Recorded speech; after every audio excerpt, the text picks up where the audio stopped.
Nurses sa Europa pwedeng maging registered nurse at residente sa Australia. Narito ang 6 na hakbang upang maging registered nurse at residente sa Australia ang mga kababayang registered nurse natin sa Europa. Una, kinakailangang valid ang iyong PRC license. Kung ikaw man ay mayroong lisensya sa Finland, Norway, Switzerland, Italy, Greece at iba pang bansa sa Europa, maaari mo itong idagdag. Kung wala naman, hindi na natin ito isasama sa iyong application.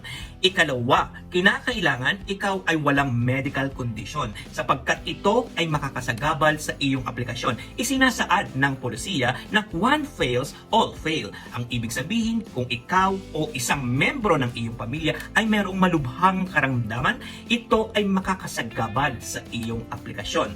Ikatlo, kinakailangan ikaw ay makapasa sa point test. Huwag kang mag-alala sapagkat i-assess kita ng masinsinan upang masigurado natin na makakamit mo ang iyong layunin sa Australian immigration. Ikaapat, kinakailangan ikaw ay less than 45 years old. Kung 43 ka na, kumilos ka na sapagkat ang proseso ay maaaring tumagal ng 2 taon. Kinakailangan less than 45 years old ka kapag nag-lodge tayo ng residency application.